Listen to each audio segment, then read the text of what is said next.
Hello दोस्तों, कैसे हो? आपका स्वागत है त्रिपान स्टडी सेंटर में। आज जो हम करने जा रहे हैं क्लास 12 एनआईयूएस बोर्ड का जो है बायोलॉजी का चैप्टर नंबर 15। ये है सर्कुलेशन ऑफ बॉडी फ्लूइड। इसका मतलब होता है परिसंचरण हमने करना है तरल पदार्थों का, जो कि काफ़ी इंपॉर्टेंट चैप्टर होने वाला है। ये चैप्टर जो है 11वीं क्लास का हो या +2 का हो या यूपी बिहार बोर्ड किसी भी हो, एनसीईआरटी हो, सबके लिए बहुत महत्वपूर्ण है।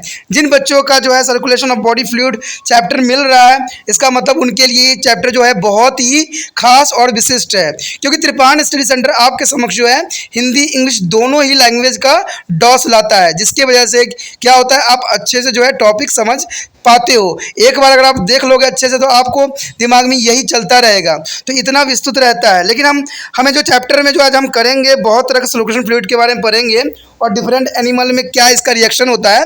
लेकिन ये सब करेंगे तब जब हम चैप्टर स्टार्ट करेंगे। लेकिन चैप्टर स्टार्ट करने से पहले एक बात जो मैं हमेशा कहता हूँ, जिसको आपको सोचना भी चाहिए, विचार भी करना चाहिए और अमल तो करना ही चाहिए, वो ये है कि जब भी वीडियो देखिए पूरा देखिए, क्योंकि अधूरा जानकारी सदैव खतरनाक होता है। साथ में एक इंपॉर्टेंट बात ये भी रहता है, अगर आप पहली बार वीडियो देख रहे हो तो लाइक शेयर सब्सक्राइब करना मत भूलना।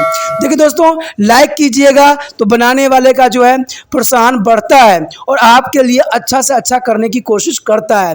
ठीक है, सब्सक्राइब करना आपके हित में है। इसका कारण ये है कि अगर आप सब्सक्राइब करके रखोगे तभी जो है मेरा वीडियो का नोटिफिकेशन मिलेगा। और आपको पता है कि मैं हर क्लास का जो है सब्जेक्ट डालता ही रहता हूँ समय समय पे। तो अगर सब्सक्राइब करके नहीं रखिएगा तो शायद उस वीडियो से आप अनभिज्ञ रह जाइएगा, यानी वो आपको प्राप्त नहीं होगा और आप उसका नॉलेज नहीं ले पाइएगा। साथ में जो अगर आप शेयर करते हो तो शेयर करना एक जग कल्याण के समान माना जाता है। इससे ये होता है कि मान लीजिए कोई जो है बच्चा जो है मेरी वीडियो को उसकी ज़रूरत थी और आपके थ्रू वो वीडियो उसको पास पहुंचा है, तो वो सदैव ही आपका धन्यवादी रहेगा और सदैव ही आपका जो है शुक्रिया अदा करेगा कि तुम्हारे कारण मुझे जो है वीडियो प्राप्त हुआ। तो दोस्तों, आपको पता ही होगा कि त्रिपान स्टडी सेंटर सिर्फ एक क्लास के लिए ही अग्रसर नहीं है, ये कई क्लासों के लिए अग्रसर है। जैसे 8th 9th 10th 11th 12th CBSE के सारे चैप्टरों को कवर करेगा समय के साथ। प्लस जो है एनआईयूएस बोर्ड का 10th +2 को भी कवर करता है, सभी सब्जेक्टों का। प्लस जो है बीए पंजाब यूनिवर्सिटी का जो है फर्स्ट सेमेस्टर से लेकर 6th सेमेस्टर तक 8 सब्जेक्टों को कवर करता है। प्लस जो है एमए के जो है बच्चे ऑन डिमांड जो मुझे करते हैं कमेंट, उनके लिए भी त्रिपान स्टडी सेंटर जो है अग्रसर है।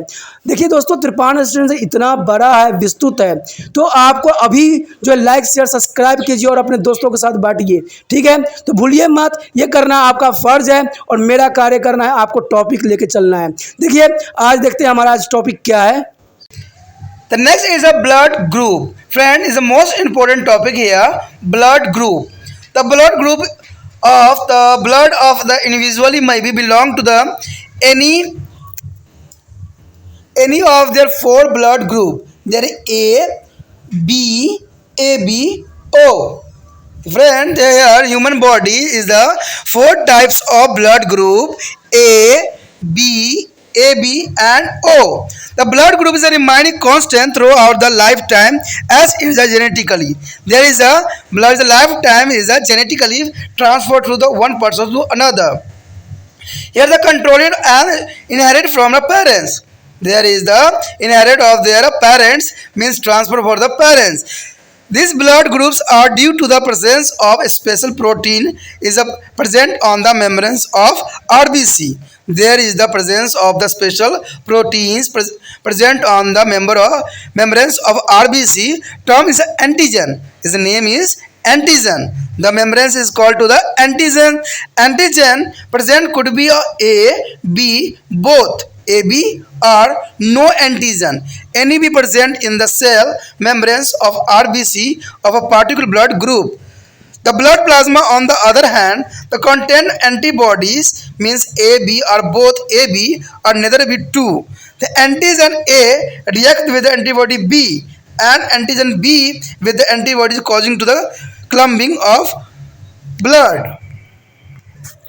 Friend, here show to the blood group A, B, AB and O. The antigen is A and B and AB. But here O is no any antigen, mean there is a donor. there is a donor, there is a O is a anybody is donated for the blood, but other side is a antibody. There is antigen here, antibody. The A is a antibody is a B and B is a A, but here AB is a not any antibody, mean is a acceptor. There is accept for the any of group for AB. There is a O is the accept only A and B. This is the most important topic here.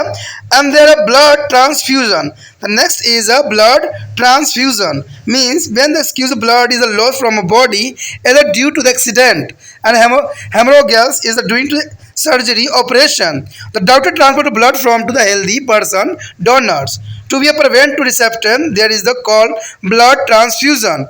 There is the donor and reception. There is the called blood transfusion.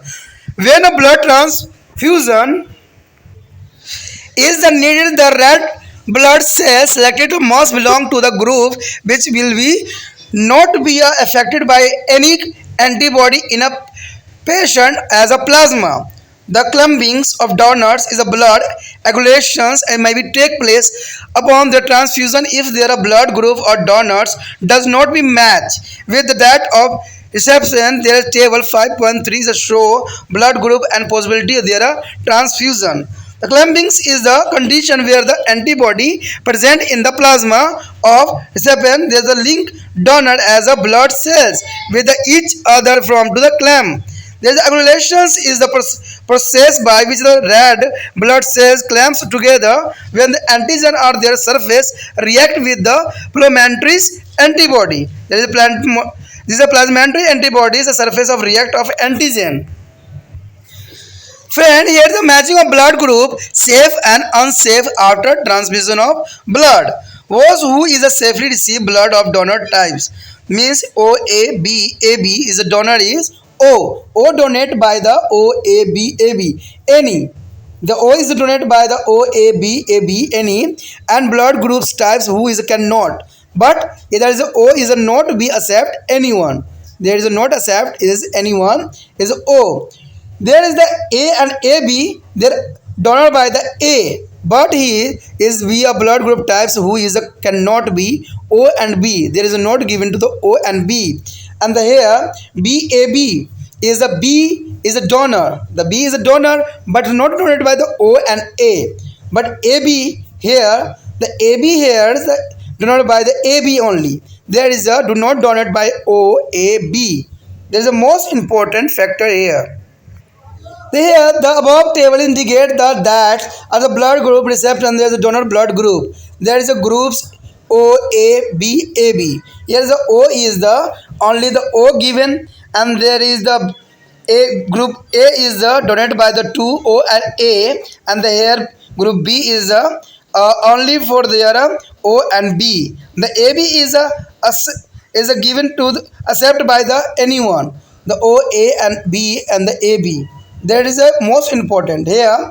O is a given to the all, means is A B A B, but is the blood is their A B is accepted by is here O A B A B. There is safe transfusion means is a right, and the cross is a dangerous transmission. There is a dangerous transmission. The above table indicate that blood group O types can be given to the all group. The O types can be given to the all group. It is thus the universal donor. There is a name called to the universal donor. And this is because there are no antigen in the blood of groups O. There is the because there are no antigen in the blood of group O, there is a universal donor. And the second is a blood group AB can be receive blood from all other group, and there is called to the universal receptor. No antigen present in the blood of group AB, so no reaction with the antigen of the other blood group. There is a most important topic here. The O is a universal donor or AB is a universal receptor. That is the most important for here. And RH factor is the RH. What do you mean to the RH factor? The presence of sense of another blood protein is the addition of the ABO antigens to make a person's RH positive and RH negative. The RH factor is expand is a mother can be sometime case of problem. The blood or RH positive embryo was the mother is the RH negative is the dangerous of serve to the clamping. An antibody are produced in the mother against the RH factor blood cells of the embryo and the whenever there is a event to the slightest mix of factors blood mother blood. दोस्तों यहाँ पर अत्यंत महत्वपूर्ण topic है रक्त वर्ग यानी रुधिर वर्ग। यानी आप जानते ही हो कि ब्लड ग्रुपिंग करवाते ही हो, ठीक है। बच्चे का आजकल ट्यूशन जो है ब्लड ग्रुपिंग के से ही होना स्टार्ट हो गया है, क्योंकि यहाँ स्कूल में भी मांगा जाता है, ठीक है। तो हमें पता कैसे लगेगा कि हमारा जो है ब्लड ग्रुप क्या है, और ये जानना आपके लिए अत्यंत महत्वपूर्ण है, क्योंकि ऐसे भी सिचुएशन आता है जब हम डेंजरस सिचुएशन में पहुंच जाते हैं और हमें खूनों की आवश्यकता होती है। और इस कंडीशन में अगर मान लीजिए कि ब्लड खून चढ़ा दिया जाए, गलत खून चढ़ा दिया जाए या गलत खून आपको मिल जाता है, तो आप कई बीमारियों का शिकार भी हो जाओगे। तो इसमें अत्यंत महत्वपूर्ण होता है कि आपका ब्लड ग्रुपिंग पता होना चाहिए। अगर सही से पता नहीं होगा ब्लड ग्रुपिंग आपका क्या है, तो आप डेंजरस सिचुएशन में पहुंच सकते हो। कहते हैं रासायनिक दृष्टि से जो है रुधिर 4 प्रमुख समूह में रखा गया है। देखिए इसको 4 जो है ग्रुपों में बांटा गया है, ए बी और ए बी और ओ में किसी भी एक वर्ग के अंतर्गत आता है। यानी आपका ब्लड कुछ भी हो सकता है, या तो ए होगा या बी होगा या ए बी होगा या ओ होगा। तो ये काफ़ी इंपॉर्टेंट बात यहाँ रखता है। कहते हैं व्यक्ति का जो है रुधिर वर्ग आजीवन एक ही बना रहता है, यानी जो हमारा खून है कभी चेंज नहीं होता। जिस प्रकार हमारे आइस जो है जैसे बचपन में था वैसा ही आपको जीवन भर बना रहता है। तभी देखते हो आधार कार्ड या कहीं भी बनवाने जाते हो तो आइस के रेटिना का जो है स्कैन करता है और आपका जो है फिंगरप्रिंट करता है, ठीक है। ये तो चलिए ये कभी मिटने वाला नहीं होता है, ये जैसे आपने जन्म लिया है वैसा ही रहेगा। सेम इसी प्रकार से जो है ब्लड, जैसा आपका ब्लड जन्मजात है वैसा ही ब्लड आपके लाइफ टाइम तक वही ब्लड ग्रुप रहेगा। ब्लड ग्रुप कभी लाइफ में चेंज नहीं होता है, ये बात अत्यंत महत्वपूर्ण है, ठीक है। क्योंकि किसी भी व्यक्ति में ये लक्षण उसके माँ बाप से ही आते हैं। देखिए जो ब्लड ग्रुप होता है वो डिपेंड करता है माता पिता पे, कि माता पिता के ब्लड ग्रुप क्या है और ये कैसे आपके समक्ष आपके शरीर में जो है बनता है। ये रुधिर वर्ण जो है रक्ताणु की झिल्ली पर मौजूद उस प्रोटीन की मौजूदगी के कारण होते हैं जिन्हें हम प्रतिजनन यानी एंटीजन कहते हैं। देखिए ये ब्लड ग्रुप जो बनती है वो इसलिए बनती है एंटीजन की वजह से बनता है। यानी एंटीजन जो होता है वो प्रोटीन को मौजूद होने के कारण ये जो है ब्लड ग्रुपिंग बनती है। कहते हैं किसी विशेष रुधिर वर्ग को जो है RBC की कोशिका झिल्ली में मौजूद AB अथवा दोनों ही प्रतिजनन जो है AB हो सकता है। तो ये काफ़ी इंपॉर्टेंट रखता है, या कोई भी प्रतिजन जो है मौजूद न हो सकता है। दूसरी तरफ जो रुधिर प्लाज्मा में है प्रतिपिंड यानी एंटीबॉडी ए बी अथवा दोनों ए बी या फिर हो सकता है। तो कहते हैं ये काफ़ी इंपॉर्टेंट है, कोई भी प्रतिजन न हो तो उसमें प्रतिजन जो है आपका ए प्रतिपिंड बी के साथ अभिक्रिया करता है और प्रतिजन जो है बी प्रतिपिंड ए के साथ, जिसके फल से रुधिर का जो है गुच्छन या संपूजन हो जाता है। तो ये काफ़ी इंपॉर्टेंट रखता है कि भाई हमारे शरीर में ब्लड जो है इसका क्या वर्क है, क्या फंक्शन है और क्यों इतना इंपॉर्टेंट है। तो देखिए आपके शरीर में जो होता है या किसी के भी शरीर में, कहते हैं हर एक मानव के शरीर में जो है रुधिर ए फॉर्म में हो सकता है, बी में हो सकता है या ए बी में या ओ में। और इसका जो है प्रतिजन जो होगा एक का ए ही होगा और प्रतिपिंड जो होगा इसका बी होगा, यानी एंटीजन और एंटीबॉडी, ठीक है। बी का जो होगा बी ही है और ये प्रतिपिंड जो होगा ए होगा। लेकिन यहाँ पर ए बी का प्रतिपिंड एंटीजन जो होता है ए और बी होता है, लेकिन इसका प्रतिपिंड ही नहीं होता दोस्तों। देखिए इसका प्रतिपिंड ही नहीं होता, यानी ये जो है किसी से भी ब्लड ले सकता है क्योंकि इसमें एंटीबॉडी ही नहीं होती है। यानी एंटीबॉडी न होने का मतलब दोस्तों यही होता है कि आप किसी से भी जो है ब्लड ग्रहण कर सकते हो, ठीक है। अब देखिए यहाँ पर ओ में भी जो है प्रतिजन है ही नहीं, यानी एंटीजन है ही नहीं। अब जब एंटीजन नहीं है तो इसका मतलब ये किसी को भी ब्लड दे सकता है। तो ये काफ़ी इंपॉर्टेंट आपके समक्ष रखता है कि प्रतिजन इसका है ही नहीं, यानी एंटीजन इसका है ही नहीं, तो ये किसी को भी अपना ब्लड दे सकता है। तो ये काफ़ी इंपॉर्टेंट यहाँ रखता है। कहते हैं प्रतिपिंड जो होता है ए बी होता है इसका, यानी इसका जो है एंटीबॉडी ए बी होता है। कहते हैं रक्तदान, देखिए रक्तदान जो होता है जो है ये बहुत इंपॉर्टेंट है। कहते हैं जब कभी शरीर के बहुत अधिक रक्त बह जाता है, जैसे कोई दुर्घटना होने पर या रक्त स्वास्थ्य में या फिर किसी शल्य क्रिया के दौरान, या जब ऑपरेशन कराते हैं तो आपको पता है बॉडी को चीर फाड़ करते हैं तो बहुत से ब्लड जो होता है बॉडी से निकलना संभव ही होता है। जब चिकित्सक किसी स्वस्थ व्यक्ति का दाता डोनर, यानी जो दाता होते हैं उसको हम डोनर के नाम से जाना जाता है कि डोनर करते हैं वो अपना ब्लड से लिया गया रक्त आदाता, यानी जो है रिसेप्टेंट यानी देने वाला में चढ़ा दिया जाता है और इस प्रक्रिया को जो है हम क्या कहते हैं, रक्तदान यानी ब्लड ट्रांसफ्यूज़न, यानी ब्लड को जो है ट्रांसफ्यूज़न हम कर रहे हैं, दूसरे के बॉडी में चढ़ा रहे हैं।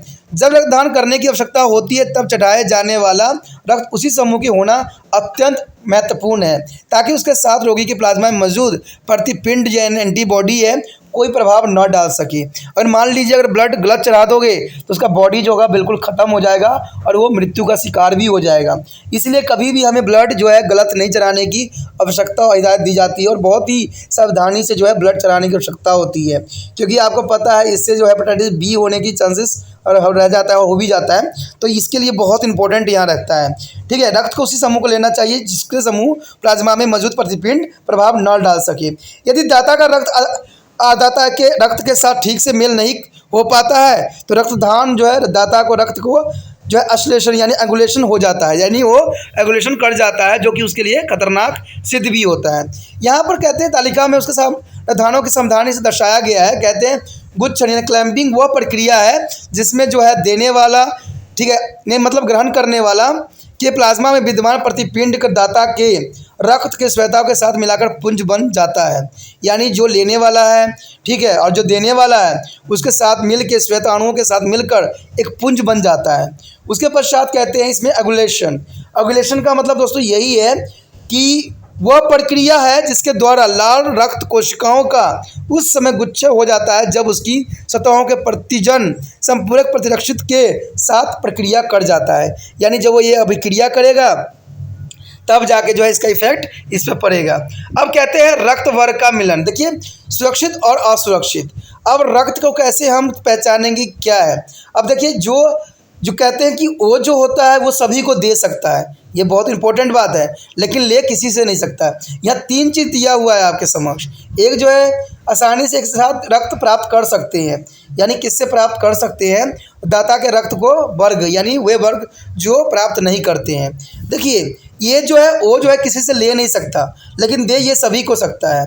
ठीक है, ये जो है यहाँ पर कहते हैं ये जो है ए और ए बी से ले सकता है, बट ये ओ और बी से नहीं ले सकता। और यहाँ पर जो है बी जो होता है दोस्तों बी और ए बी से ले सकता है, लेकिन ये जो है दे नहीं सकता, किसको, ओ और ए को नहीं देता है। लेकिन ए बी अगर आप देखोगे तो ये जो है ए बी, ठीक है, ए बी से जो है ये क्या कर सकता है दोस्तों, ए बी से वो ए बी को सिर्फ दे सकता है, ए और बी को दे सकता है। ठीक है, और यहाँ ले तो सकता है, ये सभी से ले सकता है, यानी ओ बी से भी, ए से भी, बी से भी। तो ये काफ़ी इंपॉर्टेंट यहाँ पर बात रखता है। ठीक है, तो ये काफ़ी जो है ज़रूरी है। ये ले तो सभी से सकता है, लेकिन ओ जो है सभी को दे सकता है। ठीक है, ले सिर्फ ओ के साथ सकता है। तो ये काफ़ी इंपॉर्टेंट यहाँ पर बात रखता है।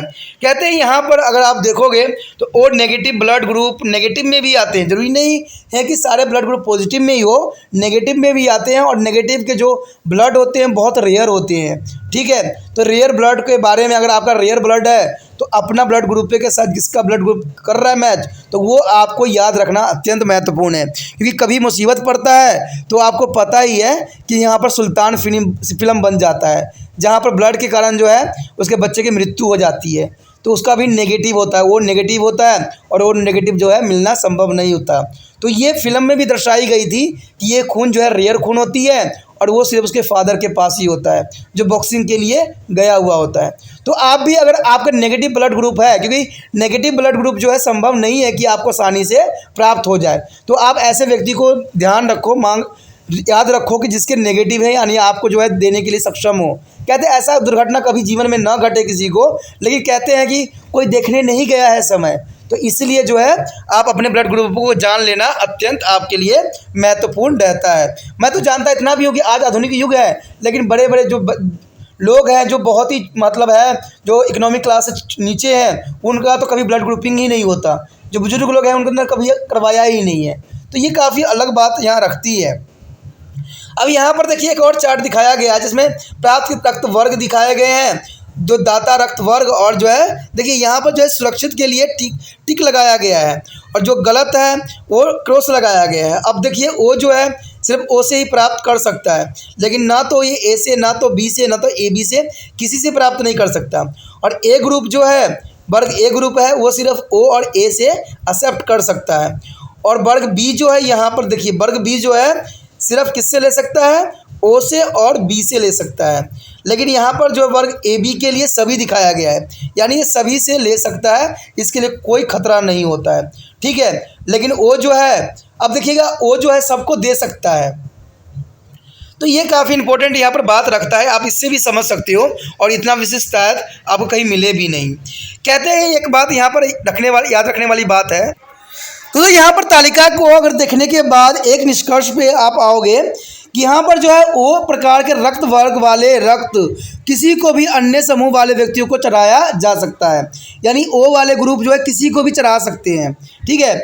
और इसीलिए इसे जो है सर्वाधिक दाता कहते हैं, यानी यूनिवर्सल डोनर के नाम से जाना जाता है। और इस रक्त ओ में कोई भी प्रतिजन नहीं मौजूद होता है, यानी इसमें कोई भी एंटीजन मौजूद नहीं होता है, इसलिए आप किसी को भी ये ब्लड जो है ओ पॉजिटिव वो चढ़ा सकते हो, ठीक है। ये ओ पॉजिटिव जो होता है किसी को भी चढ़ा सकते हैं। लेकिन दोस्तों यहाँ नेगेटिव की बात नहीं कही गई है, ठीक है।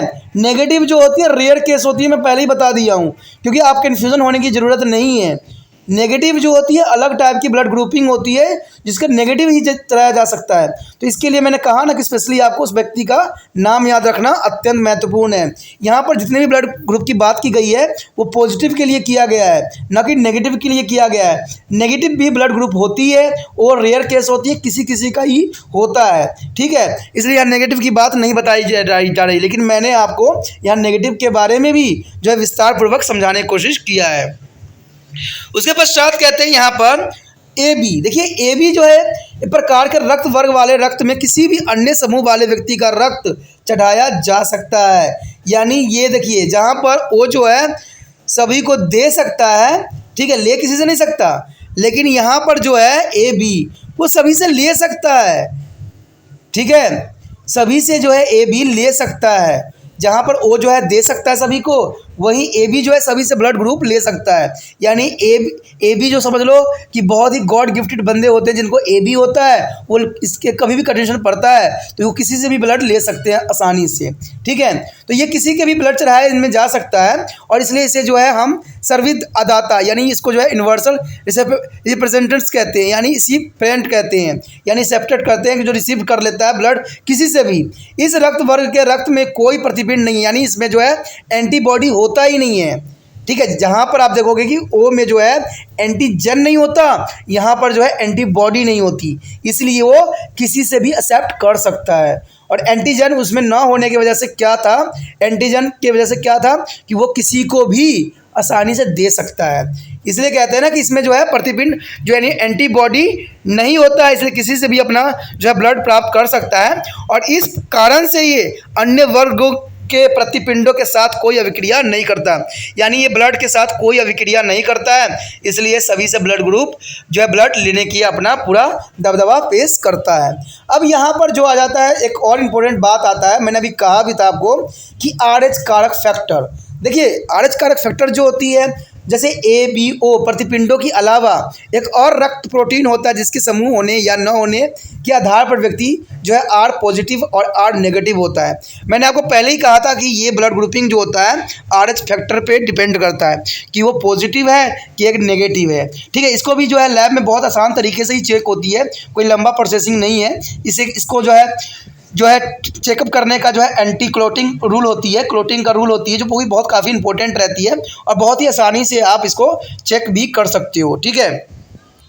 कहते हैं गर्भवती माताओं में कभी कभी जो है RH कारकों से RH फैक्टर समस्या आ खड़ी होती है। आपने देखा होगा जो गर्भवती महिलाएं होती हैं उनमें ये समस्या हमेशा बनी रहती है, यानी गर्भवती माताओं में कभी कभी RH कारकों से जो है RH फैक्टर समस्या खड़ी हो जाती है। ऐसे में RH पॉजिटिव जो है भ्रूण का रक्त जिसकी माँ RH नेगेटिव हो, गुज का अत्यधिक खतरा बना रहता है। भ्रूण के जो है RH पॉजिटिव हृदय कोशिका के प्रति माँ के जो है शरीर में जो है आपको एंटीबॉडी बन जाते हैं, और यह प्रक्रिया वहाँ होता है जहाँ जो है भ्रूण रुधिर और माँ के रुधिर का जरा भी मेल नहीं हो पाता है। तो इस प्रकार अगर मेल नहीं होता है तो जो है बच्चे के लिए मुसीबत का कारण बन जाता है। तो ये काफ़ी इंपॉर्टेंट बात भी रखता है। देखिए दोस्तों, ब्लड ग्रुप जो होती है बहुत काफ़ी इंपॉर्टेंट होता है। कहते हैं ना आज जो भागम भाग जिंदगी है, यहाँ पर जो है हर बातों का नॉलेज होना अत्यंत महत्वपूर्ण है, क्योंकि कहते हैं चंद सेकेंड से भी इंसान की मृत्यु हो जाती है। क्योंकि मान लीजिए अगर कि किसी को ब्लड ग्रुप अपना पता नहीं है और रिसेंटली उसको ब्लड ग्रुप चढ़ाना होता है, और मान लीजिए जो लैब में टेस्ट करने वाला बंदा है हॉस्पिटल में वो कहीं खाना खाने गया हुआ है, तो ऐसे कंडीशन में अगर ब्लड ग्रुप नहीं पता होगा तो कैसे पता लगेगा कि बंदे को कैसे कौन सा ब्लड ग्रुप चढ़ाना है और उसका ब्लड ग्रुप है क्या। तो इसलिए जो है प्रत्येक व्यक्ति को अपना ब्लड ग्रुप होना इंपॉर्टेंट रखता है। आप तो आजकल तो देखिएगा कि स्कूल में भी ब्लड ग्रुप मांगा जा रहा है, प्लस आपको पता है कि लाइसेंस जितने भी व्यक्ति होल्डर होते हैं उनके ब्लड ग्रुप जरूर उसके लाइसेंस पे लिखी जाती है, और ये बहुत काफ़ी इंपॉर्टेंट भी रखता है। क्योंकि जो है ब्लड ग्रुप जानना बहुत ही ज़रूरी होता है, क्योंकि इससे हम कई जिंदगियों को बचा सकते हैं। क्योंकि आपको पता है कि जैसे कोई एक्सीडेंट होता है उसमें ब्लड लॉसिंग बहुत होता है, और कहते हैं ब्लड लॉसिंग का कारण भी इंसान खुद ही होते हैं। होता यूँ है कि अगर कोई एक्सीडेंट हो जाता है तो लोग एक दूसरे को हेल्प करना भी आज नहीं चाहते हैं। ठीक है, कहीं भी एक्सीडेंट हो जाता है लोग सिर्फ तमाशा देखते रहते हैं या अपने मोबाइल पर फ़ोटो खींचने लग जाते हैं कि मैं इसको ना व्हाट्सएप स्टेटस पे लगा दूंगा, मैं इसको जो है फेसबुक पे डाल दूंगा, यूट्यूब पे डाल दूंगा। यार भाई, इसको देख के तुम्हें कोई महान नहीं कहेगा, और लोग भी महान होते हैं, किसी को तरफता देख के बड़े मज़े से जो है यूट्यूब पे देखते रहते हैं, ना कि इनको नेग्लेक्ट करते हैं। इसको नेग्लेक्ट करने की ज़रूरत होता है कि भाई अगर आप किसी को तमाशा देख रहे हो, किसी को तरफते हुए बना के आप क्या करोगे। तो कभी भी याद रखना, अगर कोई भी रोड पे व्यक्ति इंजर्ड हो गया है, ठीक है, तो उसको जरूर जितना हो सके तो आप कोशिश करो कि उसका हेल्प करने की कोशिश करो। जहाँ भी ब्लड निकलना है बेशक उसको बांध दो, जिससे उसका ब्लड जो है हर्ष ना हो, ठीक है, नुकसान ना हो, और तुरंत जो है एम्बुलेंस को कॉल कर दो या पुलिस वाले को कॉल कर दो। अगर आप उसको उठाने नहीं जा रहे हो, नहीं करो क्योंकि आपको भी डर है, तो आप इतना तो कर सकते हो कि सडनली आप पुलिस वाले को या सडनली क्या करो हॉस्पिटल वाले को कॉल कर दो, जिससे वो तुरंत जो है प्राथमिक इलाज दे दे। अगर आप उसको उठा नहीं सकते, आप और अधिक सहायता नहीं कर सकते, तो कम से कम जहाँ से ब्लड फ्लोटिंग हो रहा है, निकल रही है, वहाँ जो है कम से कम उस पर कपड़ा बांध दीजिए जिससे ब्लड रुक जाए। क्योंकि आपको पता है कि हमारे शरीर में अधिक खून नहीं होती है, ठीक है, बहुत ही कम तरल रूप में होती है ब्लड, और इसका अगर हर्ष हो जाए, निकल जाए, तो इंसान की इवन उसी समय मृत्यु भी हो जाती है। तो इसमें जो है दोस्तों आपको सोचने की ज़रूरत नहीं होती है, समझने की ज़रूरत नहीं होती है, सिर्फ कार्य करने की आवश्यकता होता है। क्योंकि कहते हैं ना कि बाहर जो हम जाते हैं, घर से बाहर निकलते हैं, तो वहाँ पर हमारा अपना कोई नहीं होता है जो हमारा हेल्प कर सके। तो जो रोड रास्ते पे जा रहे होते हैं व्यक्ति, वही हमारा अपना होते हैं। तो उनको भी जो है जग कल्याण के लिए, देश कल्याण के लिए, मानव कल्याण के लिए उनको भी ये कार्य करने की आवश्यकता है, ज़रूरत है। चाहे बेशक कोई कार्य आप करो चाहे ना करो, चाहे उनको लिफ्ट दो चाहे ना दो, ये कोई मान्य नहीं रखता, वो पैर से भी चले जाएंगे, लेकिन ऐसे कंडीशन में आपको ज़रूर हेल्प करने की ज़रूरत है। क्योंकि मैं जानता हूँ कि देखिए वो व्यक्ति किसी के माँ हो सकता है, किसी का फादर हो सकता है, किसी का मतलब कई रिश्ते से वो जुड़ा हुआ होता है, जिसको बहुत नुकसान, अगर मान लो उनके कोई अपने होते हैं तो फटाक से उसको बांधते हैं, गोद में उठाते हैं, लेकिन आप जो रास्ते पे चल रहे व्यक्ति होते हो वो भी तो काफ़ी इंपॉर्टेंट होते हैं ना। तो आप जो है इतना ज़रूर आप करना कि किसी का अगर ब्लड बह रहा है, निकल रहा है, तो आराम से कम कपड़े से बांध दो कि ब्लड उसका बाहर ना निकल सके, ठीक है। और दूसरी बात तो है, मोबाइल तो हर के हाथों में होता है, तो हाथ से क्या करो, थोड़ा सा एक मैसेज कर दो, चाहे आप क्या करो कि आप उसके माता पिता या किसी को भी प्रियजनों को जैसे हो कांटेक्ट कर दो, ठीक है। और ये हो सके तो पुलिस वाले या एम्बुलेंस या डॉक्टर को इसको जो है एम्बुलेंस को कॉल कर दो, जिससे कि उसको सही समय पे चिकित्सा मिल जाए और इसकी जीवन जो है रक्षा हो सके। Our next topic is blood pressure. Friend, what do you mean to blood pressure? Here you have already learned that during to the cytosis there is a ventricles is a contract and force the blood into the arteries, and which carry it is to all part of the body. The flow of the blood in the arteries is exert to pressure on their elastic wall.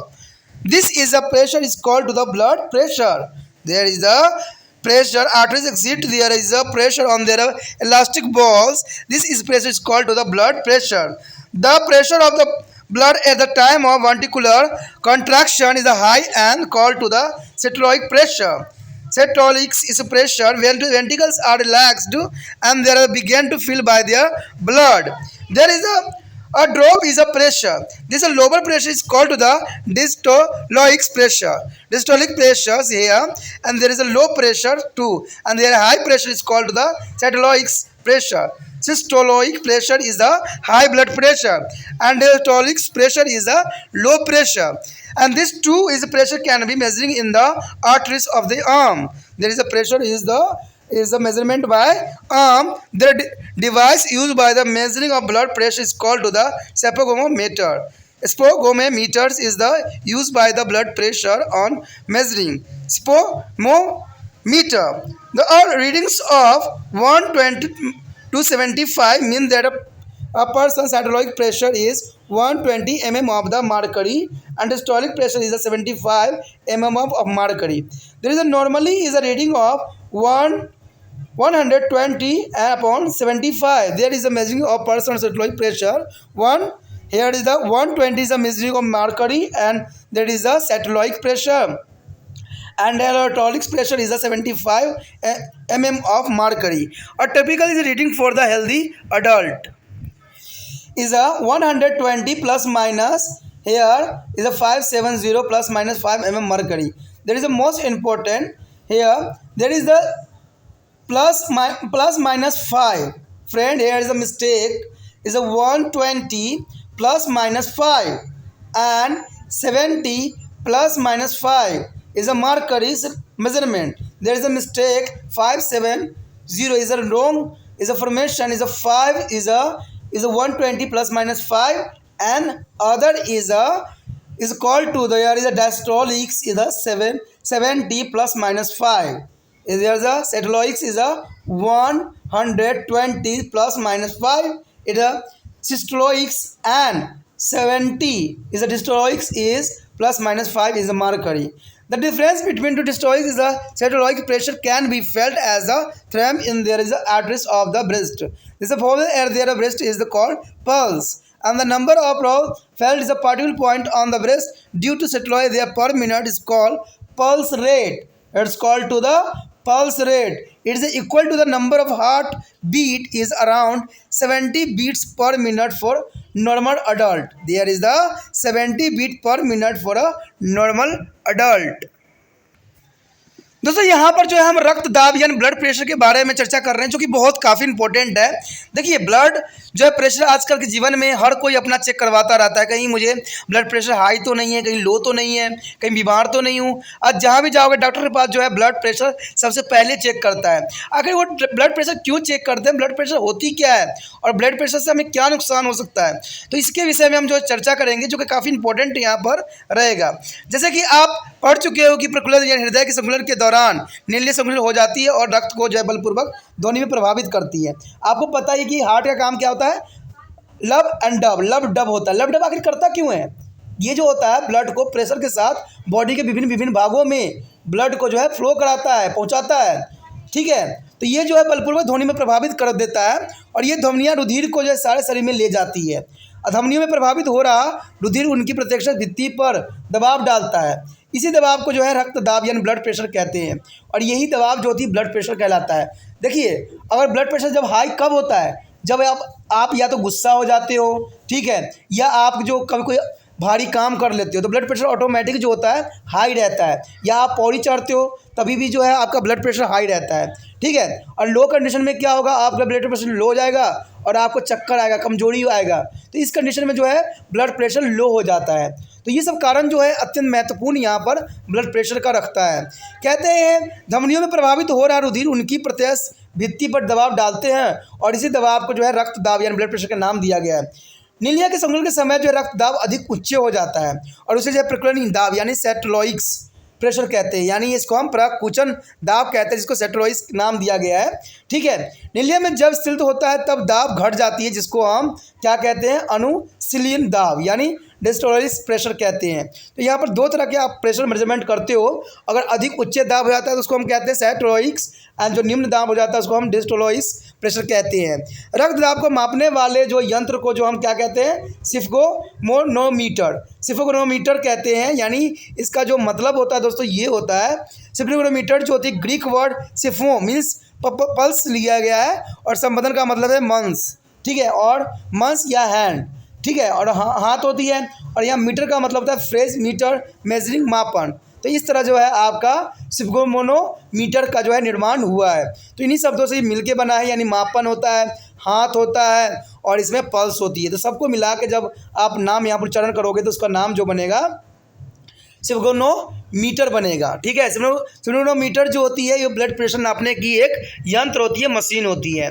कहते हैं यहाँ पर रक्त दाब को जो है पाठक जो है 150 से लेकर 75 का अर्थ है कि व्यक्ति का संकुलित दाब जो है 120 है। ठीक है, 120 जो होता है इसमें क्या होता है दोस्तों, सेटोलॉइक्स, और जो 50-75 होता है वो क्या होता है, उसे हम कहते हैं डिस्ट्रोइक्स प्रेशर यानी अनुशीलन कहते हैं। कहते हैं एक श्वास व्यास की जो है प्रतिरूपी पाठक यानी उसका जो मापन आप देखोगे तो कहते हैं 120 + - 5 हो सकता है। देखिए 120 के ऊपर 5 हो जाए और नीचे हो जाए तो ये नॉर्मल ही होता है, इसको हम गलत नहीं कहते या कम नहीं कहते। ठीक है ना, यानी 15 पे भी हो 25 पे भी हो फिर भी जो है आपका ब्लड प्रेशर नॉर्मल ही कहलाएगा। लेकिन जब 75 भी जो है 75 जो कि आता है डिस्टोलिक्स में आती है, यानी 75 जो है ± जो है ऊपर नीचे रहेगा तो इससे भी कोई फ़र्क नहीं पड़ता। यहाँ पर आप दोस्तों देख रहे होंगे इसमें मिस्टेक है। ठीक है, यहाँ 575 दिया हुआ है जो कि गलत है। यहाँ पर आप याद रखना कि 120 ± 5 है। ठीक है, और 75 ± 5 जो है एम पारा दिया हुआ है। यहाँ पर आपको दिया गया 570 दिया हुआ है जो कि बहुत ही गलत है। ठीक है, यहाँ पर मिस प्रिंट हो रखा है तो आप इसको मत मान लेना। याद रखना कि 120 ± 5 होता है, ये किस में होता है, सेटोलॉइक्स में होती है, और 75 ± 5 जो होती है वो होती है आपका जो है इसमें डिस्टोलॉजिक्स में मापा जाता है, यानी 80 भी हो सकता है और 70 भी हो सकता है। तो इस तरह से जो है पारा आपको दिखाएगा। जो यहाँ पर प्रिंट हो रखा है उसको आप मान्यता नहीं देना। ठीक है, यहाँ पर जो है अनुथलिनिक्स यानी जो है डिस्टोलॉजिक्स तथा जो इसमें सेटोलॉइक्स दाबों का अंतर जो है कलाई पर धमनी की संवर्धन यानी ड्रॉप्स के रूप में महसूस किया जा सकता है। अगर आप अपने हाथों में जो है कलाई पे अगर देखोगे तो धड़कन के रूप में आपको यहाँ पर सुनाई देगा। ठीक है, कलाई पर इस धड़कन को संपादन यानी पल्स कहते हैं। सामान्य बोलचाल की भाषा में इस स्पंदन को नब्ज या नाड़ी भी कहते हैं, और यह धड़कन की प्रति मिनट संख्या को नाड़ी दर कहलाता है। यानी आप इसको अगर प्रति मिनट के हिसाब से तो डॉक्टर जो होता है आपके यहाँ पर हाथ पे रखता है और घड़ी की सुई भी देखता रहता है कि आपने 1 मिनट में कितनी बार आपका जो है नब्ज धड़का है। तो ये भी जो है नब्ज जांचने का एक तरीका है, और इसको जानने का भी तरीका है कि हमारा जो है ब्लड प्रेशर कैसा है, मेंटेनेंस हो रहा है। क्योंकि पहले के समय में कोई ब्लड प्रेशर मशीन नहीं थी, आधुनिकता थी नहीं, तो डॉक्टर जो होते थे आपके हाथ पकड़ के ही आपको ब्लड प्रेशर का अंदाज़ा लगा लेते थे और काउंट करके पता कर लेते थे। लेकिन कहते हैं आज आधुनिक समय है तो आप इसको पकड़ने की ज़रूरत नहीं है, 2 मिनट में जो है डिजिटलाइज कर दिया गया है। तो कहते हैं इस तरह से जो है हम नब्ज को धड़कन को हम प्रति मिनट नापते हैं। धड़कन प्रति मिनट संख्या को हम क्या कहते हैं, नाड़ी दर कहलाता है। कलाई पर एक स्थान के ऊपर महसूस भी की जाने वाली धड़कन संबंध के कारण ही होता है कि प्रति मिनट संख्या को स्पंदन दर कहते हैं। ये संख्या हृदय संबंधों की संख्या के बराबर ही होती है, अर्थात सामान्य व्यास में जो है लगभग 70 स्पंदन प्रति मिनट होती है, यानी 70 जो है प्रति मिनट धड़कता है। ये भी काफ़ी इंपॉर्टेंट यहाँ पर रखता है। The next topic is lymphatic system. The lymphatic system is the most important here.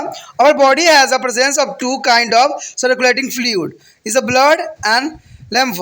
There's of this has been to as a fell there first is the blood in our oven body, but the lymph is remain unnoticed even if the ozone out at any point of injury because it is a colorless. The lymph is there a colorless substance there is in body, and this system is consists of a series of branching vessels and a connection of the lymphatic organ. Let's understand a continuous exchange of materials between the blood capillaries and the intracellular fluid. The fluid present between 2 cells of tissue and goes on some important component like a protein that could not be seen back to be blood capillary from the intracellular fluid are taken up to the lymphs is the capillaries lymph, and there is a drain into the veins in their lower neck protection their body and subcutaneous veins, and the lymph is should be regarded as a modified tissue fluid. There is a lymphatic system is the most important. There is the protein that could not be back to the blood capillaries. That is most important, and there is the colorless. There is a color is the lymphs as the injury. These are not about things to unnoticed event is a zone. There is the not noticed because it is a colorless. The clear colorless liquids moving out of capillaries wall is called the lymph. The lymph is the come into direct contact with the body cell. Here show the diagram is the most important here. The flow of the lymphs between the capillaries and lymphous vessel. There is a gland cells here and absorbed by the gland cell. There is secretion of the cells excreted into the duct and used as fluid is drained into the lymphous vessels and here is the lymphatic system. There is the RBC and capillaries also is present here. There is the most important structure for the flow of the lymphs between the capillaries and lymph vessel. Here is a function of the lymph. There is the supply nutrition and oxygen to be those part of the body where a blood connect to reach and drain to a way to excess tissue fluid from extracellular space and pour back into the blood. And the third is absorb and transport fat absorbing from a small intestine. There is the most important feature for here. There are functions absorb from a small intestine of the fat. And the fourth is the collection nitrogen waste. There is the most important for here the collection of nitrogen waste. And the lymphocyte is the antibodies present in the lymph cell to the removing bacteria. And the B part is different between two blood and lymph. Here there is a blood different from a lymph. There is a number of way I am showing this.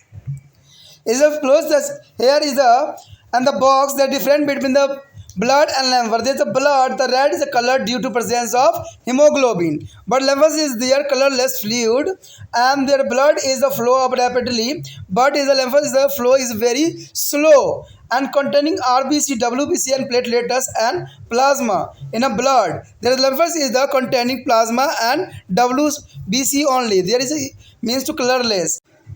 The here others are root and lymphous flow here, tissue space, lymphous capillaries, phlegm vessels and subclavians, veins and their heart. There is a starting for the tissue space and goes back to the heart. But the other side is the blood is a flow of the heart and arteries, capillary veins and as it is heart. There is a clear colorless fluid that is collected into the baluster and provide to the protections of the underlying tissue in the lymph. The lymphatic system is consists of a large number of lymphous duct and the lymphous node and the lymphous vessels here shown in this picture. It's a lung is a pumping to mechanism, fluid is a pushed by there is a muscles movement. The lymphous node is a scattering is a throughout their body. There are some concentrated in the necks and afferents to the gland. There is a lymphatic duct and lymphatic system here and thoracic ducts also present in this diagram. There diagram of lymphous vessel and lymphous gland. There is the lymphous node is also present in figure and the thorax duct is here. This is the most important diagram for a lymphous vessel and lymphous gland. They are defined to the lymphous node. Each node is the clamps of the tissue housing a number of lymphocytes. There is a node act as a filtrate for bacteria, viral particles and the cancerous cells. The cancerous cells are here. And there is a resident lymphocyte is exactly is attack to the disease causing the germs and pathogen. The lymphous node is the most important for the human body. There is immediately is attack to disease causing to germ cell and pathogen for here. There are particles and the cancerous cells for they are present on lymph nodes and there are virals, bacterial and there is a cancerous cell is attack for immediately. The spleen is the toxis is the lymphocytes organ and spleen. Spleen is it is the largest lymphocytes organ and has a flowing function. There is a hemophasis is the formation of blood cells in a factors and the destruction of the old and worms out of blood cells and then as to the term as a grabs as a yards of RBC and there is a third is the blood reserved for hair and the defines to the action of the efficacious bacteria for there. दोस्तों यहाँ पर जो है यहाँ लसिका तंत्र जो है अत्यंत महत्वपूर्ण यहाँ अपना स्थान रखता है। कहते हैं कि हमारे शरीर में दो प्रकार के परिसंचारी तरल होते हैं, एक तो रुधिर होता है और एक लसिका होती है। यानी इसमें से पहले अर्थात रुधिर के बारे में आप स्वयं पहले शरीर में देख और महसूस कर चुके हों, लेकिन लसिका क्योंकि रंगहीन होती है अंततः आप इसे शरीर की बाहर निकलने पर भी नहीं देख पाते हैं। तो ये बहुत काफ़ी इम्पोर्टेंट रहता है कि लसिका जो होती है वो रंगहीन होती है यानी कलरलेस होती है। यह तंत्र श्रृंखलाओं में पाई जाने वाले सकित वाहिकाएं और लसिका अंगों के समूह से ये बना होता है। तो यार ये इसके बारे में हम जो है विस्तार से जानने की कोशिश करें कि रक्त कोशिका और अंतरा कोशिका तरल उत्तकों की कोशिका के बीच विद्यमान तरल के बीच एक सतत विनिमय होता रहता है। कुछ महत्वपूर्ण संगठन जैसे कि प्रोटीन आदि जो अंतरा कोशिका तरल का वापस रुधिर में नहीं ले जा सकता है, वे लसिका कोशिका द्वारा जो है लसिकाओं के रूप में इस तंत्र में जो है लिए जाते हैं और इस तंत्र के जरिए जो है गर्दन ग्रीवा के निचले भाग में स्थित सिराएं जो है अधोचुक सिरा जो है स्क्लेरोलियम वेन्स में छोड़ दिए जाते हैं। लसिका को जो है रूपांतरण ऊतक के तरल माना जा सकता है, जो कि काफ़ी इंपॉर्टेंट रहता है। कहते हैं लसिका एक अवश्य रंगहीन द्रव्य होता है जो कोशिका भित्ति से बाहर निकल आता है और लसिका शरीर की समस्त कोशिकाओं के सीधे संपर्क में बना रहता है। तो ये लसिका काफ़ी इंपॉर्टेंट यहाँ पर स्थान अपना रखता है। यहाँ पर आप देखोगे कि लसिका तंत्र के जो है विस्तृत डायग्राम दिखाया गया है कि कोशिका और लसिका वाहिका।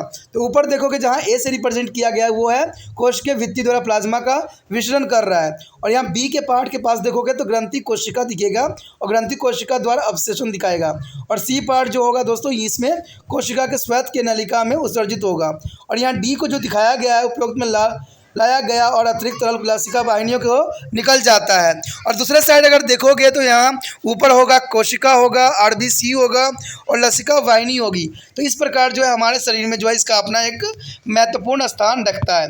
अब देखिए यहाँ पर हमने हमारे लिए बहुत इंपॉर्टेंट बात आ गया है कि लसिका के कार्य क्या है। What is the function of the lymphatics, it means lymphs. जैसे उन भागों में जहाँ रक्त नहीं पहुँच सकता है पोषण तथा ऑक्सीजन की आपूर्ति करता है। देखिए जहाँ तक जो है ब्लड अपना भोजन नहीं ले जा पाता है वहाँ पर जो है लसिका जो है भोजन जो है यानी पोषण और ऑक्सीजन की आपूर्ति करता है। तो ये देखिए कितना इंपॉर्टेंट बात है, यानी बहुत रेयर काम करता है। जैसे कि आप भी रेयर काम करोगे यहाँ पर कि जो है इसका लिंक को है कॉपी करके व्हाट्सएप स्टेटस पे लगाओगे और इसको दूसरे बच्चों को हेल्प भी करोगे। तो ये भी एक रेयर काम होता है। कहते हैं आज के समय ऐसा आ गया है जहाँ पर कोई किसी को नहीं जानता है। यहाँ तो लोग वीडियो देख लेते हैं, समझ लेते हैं, ज्ञान भी प्राप्त कर लेते हैं और कहते हैं भाई हम तो हो गया, हम तो देख लिए। लेकिन दोस्तों ऐसा नहीं बनना है, क्योंकि त्रिपाण सिंह सेंटर जो है सदैव ही बच्चों को अच्छे ज्ञान के प्रति अग्रसर कराने की कोशिश करता है। तो कहते हैं अगर आपको ये बताया जा रहा है कि मुझे दूसरे बच्चे भी इम्पोर्टेंट है तो ये जो है आप सोर्स बन सकते हो, आप मेरा हेल्प कर सकते हो। और ये हेल्प तब होगा जब इसको क्या करोगे व्हाट्सएप स्टेटस पे लगा लोगे, ठीक है। जिससे क्या होगा कि आपके कॉन्टेक्ट में कोई 50 या 100 व्यक्ति होंगे, वो भी वो देख सकेंगे, जिनकी ज़रूरत होगा वो जो है उनको सब्सक्राइब करके अपने मोबाइल में सेव कर लेंगे। इससे क्या होगा जब भी वीडियो डालूंगा तो वो भी देख पाएंगे, यानी आपके थ्रू जो है ये आगे बढ़ेगा। तभी तो जो है एक चैन बनाना है आपने। तो दोस्तों इसको भूलना मत, क्योंकि आपको रेयर काम करना है। देखिए सब ने ऐसा काम करते हैं, किसी चीज़ को लगा के जो है रख लेते हैं अपने व्हाट्सएप स्टेटस पे, चाहे गाना हो चाहे सॉन्ग हो, तो हम अपने दर्द दुख को दिखाने लग जाते हैं। लेकिन एक यूनिक बात होगी कि हम पढ़ाई वाले बातों को जो है यहाँ ऐड कर रहे हैं, यानी हम चाहते हैं कि बच्चे दूसरे जो है इससे लाभान्वित हो। तो ये काफ़ी यूनिक है, ठीक है। ऐसा कोई नहीं करता है कि पढ़ने वाला चीज़ को जो है लिंक पे लगा ले, ठीक है, या कोई स्टडी सेंटर को लगा ले, जिससे क्या होगा कि दूसरे को इससे हेल्प हो जाए। तो ये काफ़ी इंपॉर्टेंट रहता है। जैसे लसिका तंत्र का होता है कि लसिका तंत्र वहाँ पर पहुँचता है जहाँ पर ब्लड जो है भोजन या पोषण लेके नहीं जाता है। तो आपने भी उसको वहाँ तक पहुँचाना है जहाँ तक कोई व्यक्ति सोच नहीं सकता, जहाँ तक वो समझ नहीं सकता, वहाँ तक जो है आपने इस लिंक को आगे लेके बढ़ाना है और त्रिपाण सेंटर को जो है सब्सक्राइब करके अपने मोबाइल में सेव भी करना है।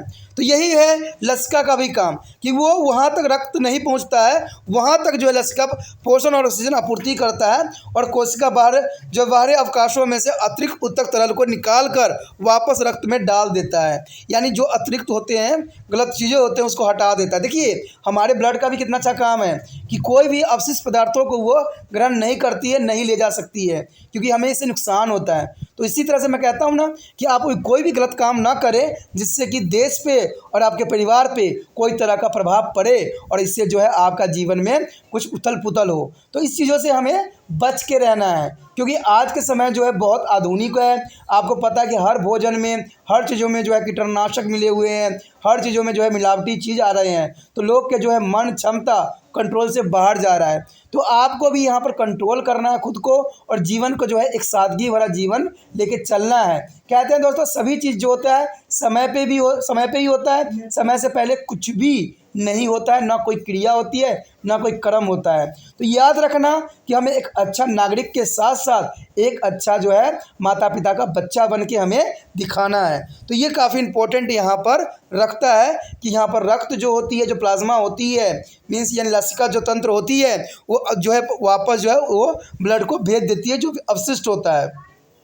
कहते हैं क्षुद्रांत्र यानी छोटी आंत में से वसाओं को अवशोषित कर उनकी परिवहन करता है। देखिए ये जो आंत में जो वसाएं होती है जो पूरी तरह से नहीं पच पाती है, उसको अवशोषित करके उनको परिवहन करती है, जो कि काफ़ी इसका इंपॉर्टेंट कार्य यहाँ पर रहेगा।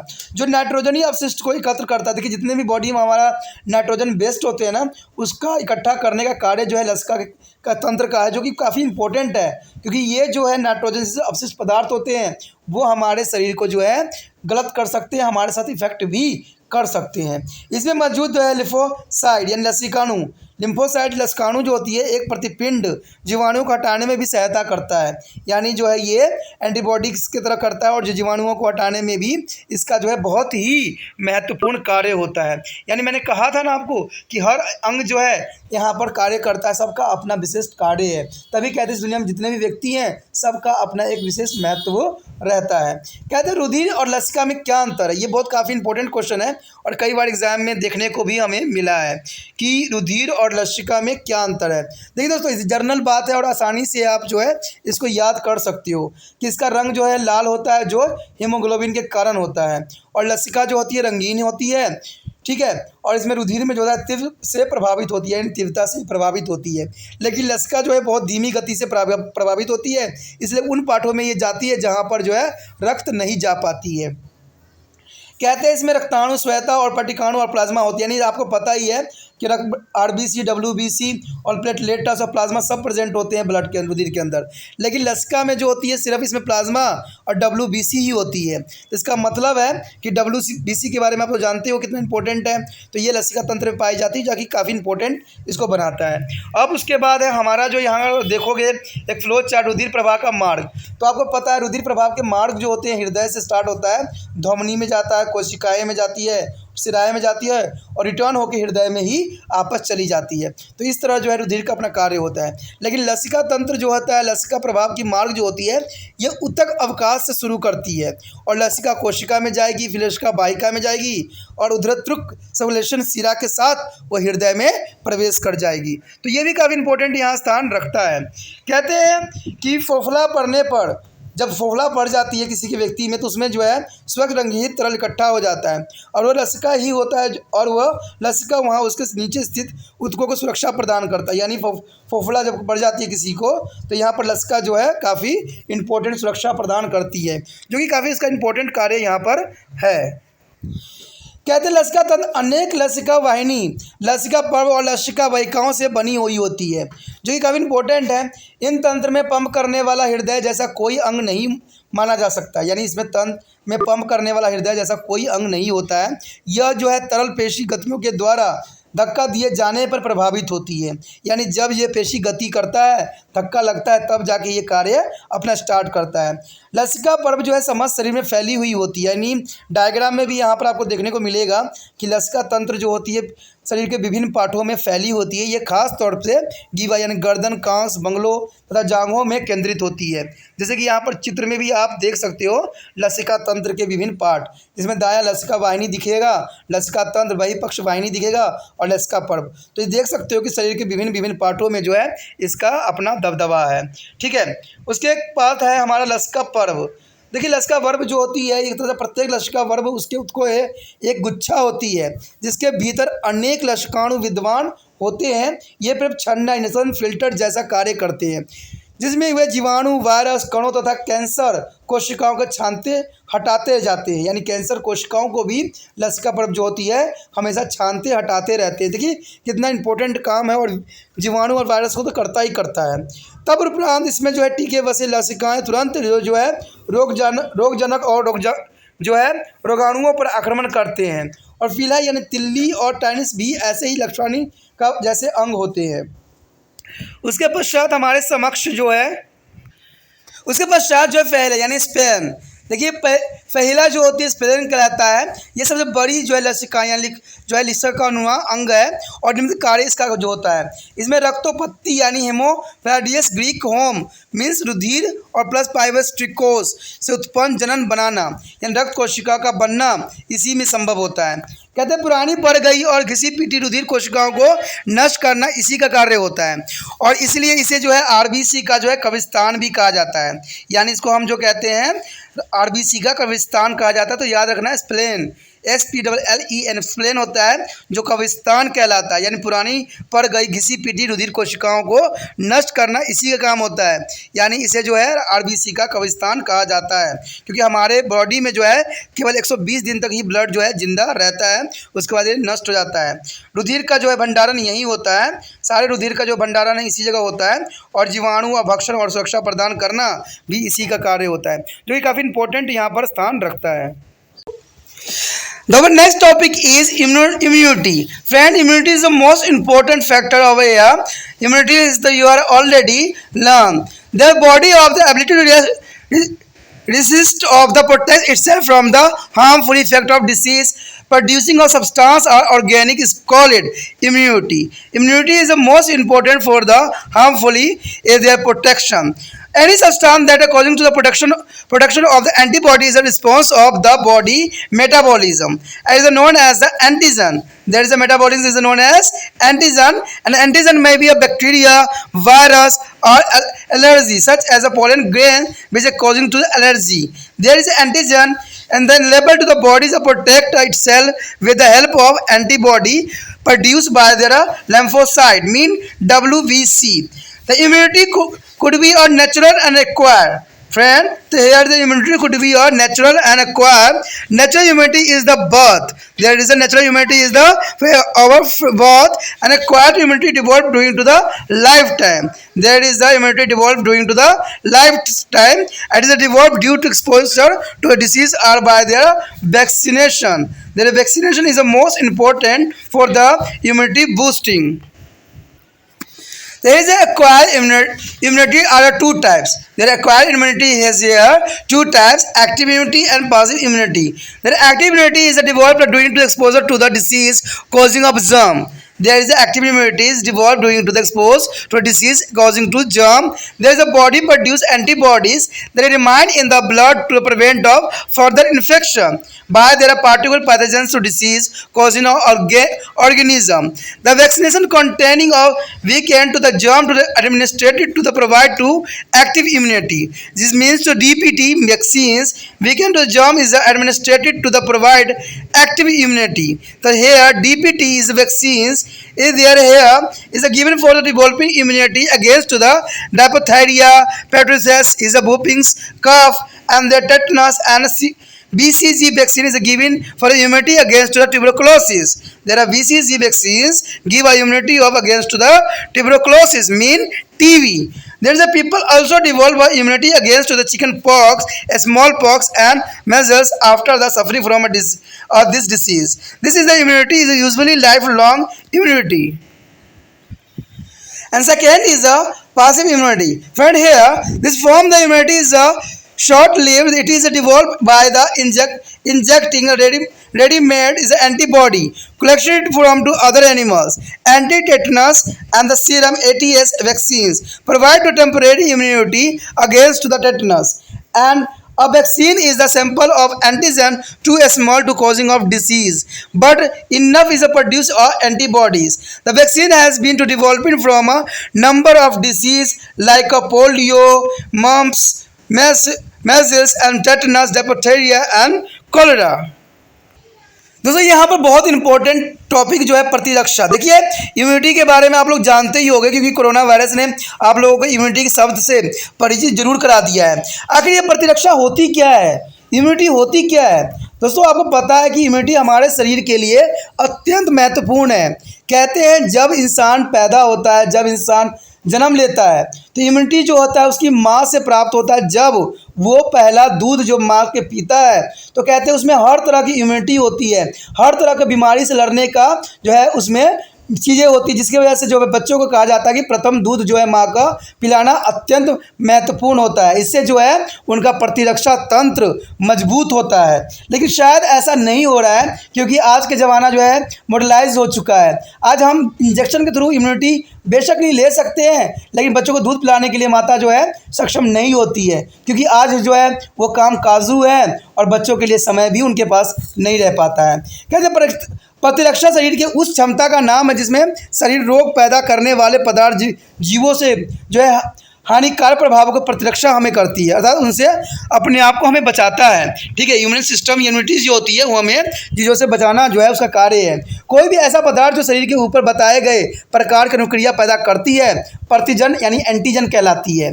ये प्रतिजन कई प्रकार के हो सकते हैं, जैसे जीवाणु, वायरस अथवा एलर्जी के रूप में भी हो सकती है, यानी एलर्जी उत्पन्न करने वाले भी हो सकते हैं, जैसे परागण कण। परागण कण जो होते हैं दोस्तों धूल कण होते हैं जिससे भी लोगों को जो है एलर्जी होती है। कहते हैं शरीर की उपापचय अनुक्रिया के उत्तर में जो है प्रतिपिंड का उत्पादन करने वाला कोई भी पदार्थ जो है प्रतिजन कहा जा सकता है। यह प्रतिजन जो है जीवाणु, विषाणु या एलर्जी जैसे परागकण जिसके कारण एलर्जी होती है।